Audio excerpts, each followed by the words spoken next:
In this video, we explore the world's first deep-level underground railway, which is the Tower Subway in London, which opened in 1870. And while the London Underground opened a few years earlier in 1863, this was just the section past Baker Street, which is a cut-and-cover tunnel, meaning the Tower Subway was the world's first deep-level bore-dug tunnel, a very historic early underground railway. And the Tower Subway was pretty much a gimmick, one of these overly futuristic ideas, and throughout history there's been a lot of these ridiculous overly futuristic ideas where people go, this is the future. Gone are the days where people travel over the ground. The future is where people travel throughout London on trains deep below the surface. And they were not wrong, since years later in 1890 the City and South London Railway, known today as the Northern Line, was built and was the future, a deep level railway across London. But the Tower Subway was too much of a gimmick, and as it was just a quarter of a mile long, it was too short to be practical. So while deep level trains were the future, the Tower Subway's implementation of the idea wasn't, and the Tower Subway went bankrupt in less than a year after opening. Which is very sad, but a very interesting historic thing. And there are some pictures of the Tower Subway. These pictures were made for advertising when it first opened. And it's interesting to see, this is what the stations looked like, where you'd wait for your train at one end, and then you'd get on your train, which would take you a quarter of a mile from one side of the Thames, underneath the River Thames, to the other side. Although some of these pictures are a bit wrong, such as this picture of the train, which is a complete lie. When walking through a tunnel, you can see the train were not this tall. The train must have been very cramped. So cramped, I don't think you could even properly stand up in the train. The train was certainly not as big as it's pictured in this picture. The Tower Subway was incredibly futuristic because it ran a train under the Thames, and the train was pulled by cables. There was no traction on the train itself. Instead, it was two steam trains at either side of the tunnel, which would pull the cable which pulls the train through the tunnel. Also, at the stations at either side, there were steam-powered lifts to take people down to the Tower Subway, which at the time was very futuristic. Although steam-powered lifts were kind of a thing that didn't really take off properly, back before the days of electricity, lifts were water-powered, and we'll go more on to water-power lifts later on in the video.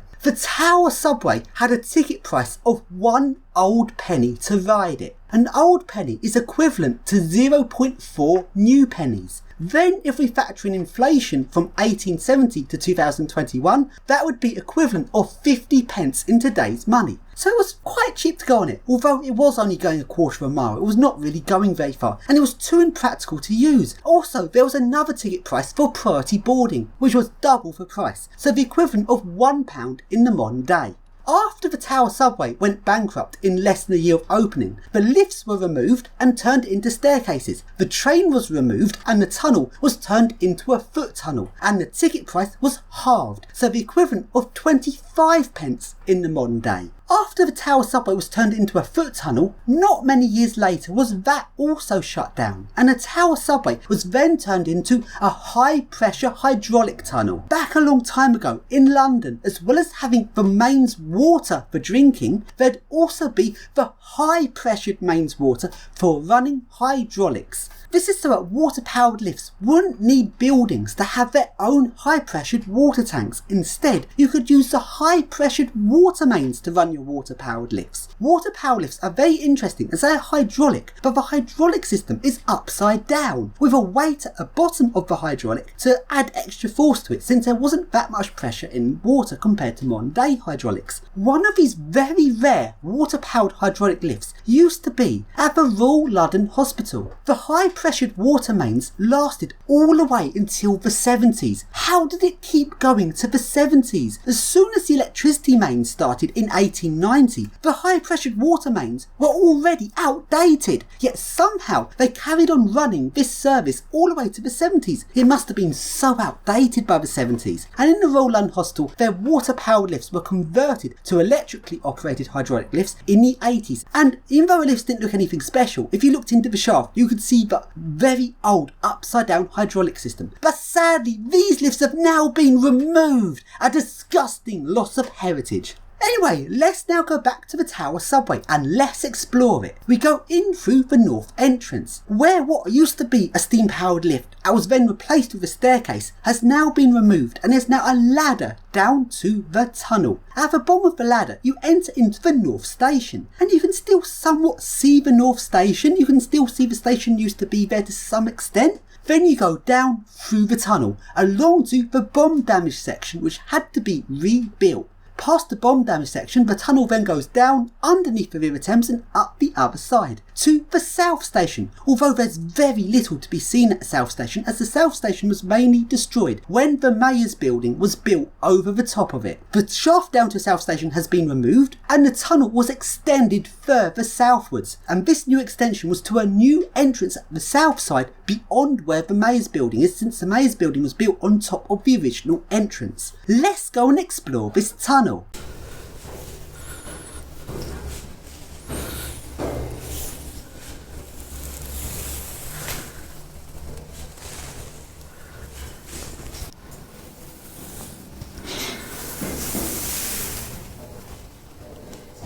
And now we go down to the North Station.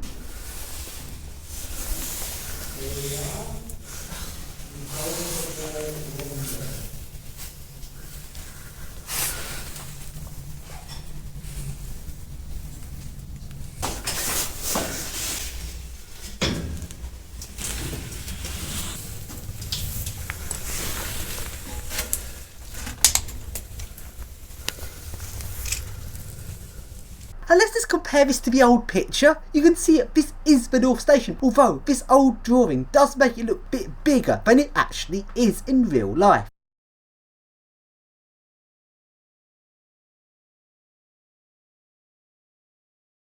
And now go into the tunnel.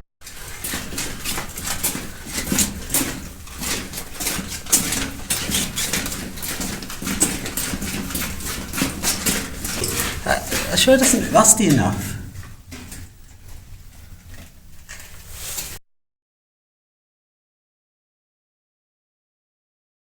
And along to the bomb damage section. Notice when they repaired this section, they made this part of the tunnel slightly wider.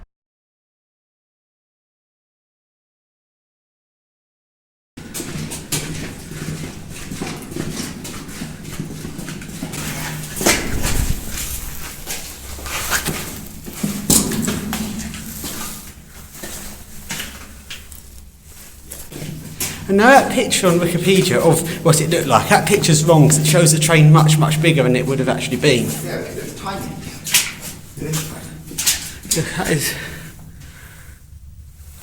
And now we continue through the tunnel going under the water. So we ran a train down this section.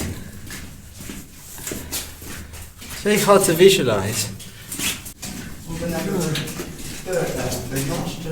Not as decayed as much as I thought it would be.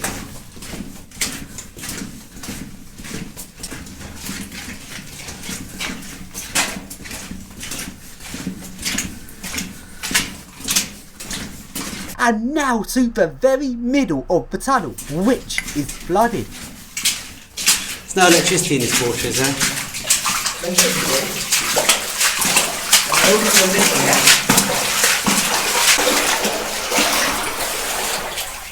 Oh yeah.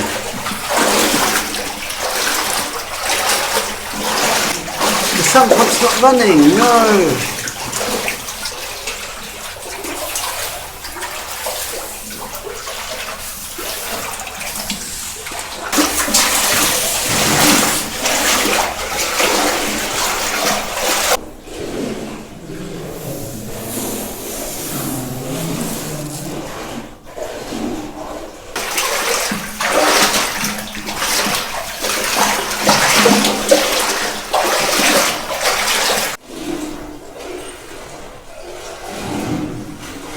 And now we start to go up the other side of the tunnel.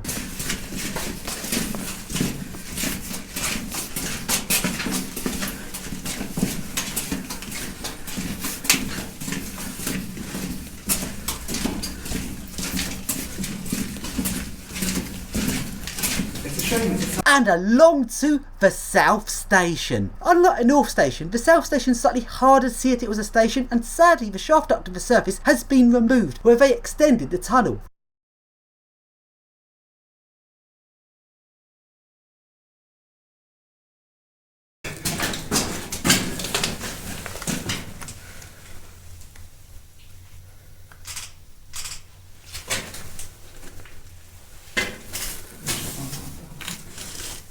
And now into the new tunnel extension, which was built when they built the mayor's building above the original entrance to the tunnel.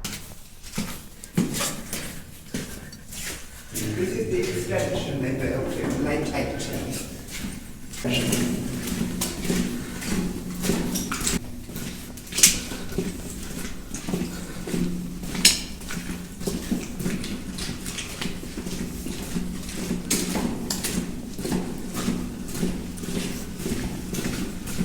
And now along to the shaft at the end of the extended tunnel.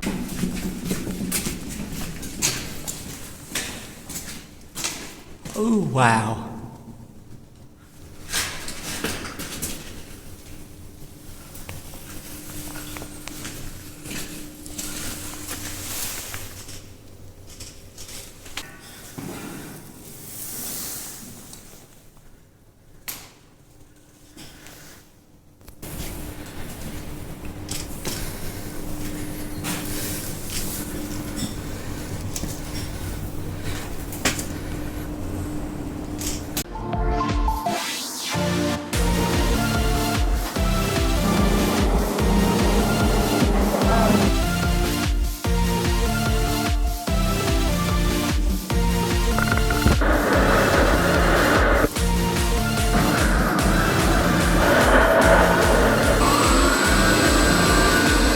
Good, I'll do that.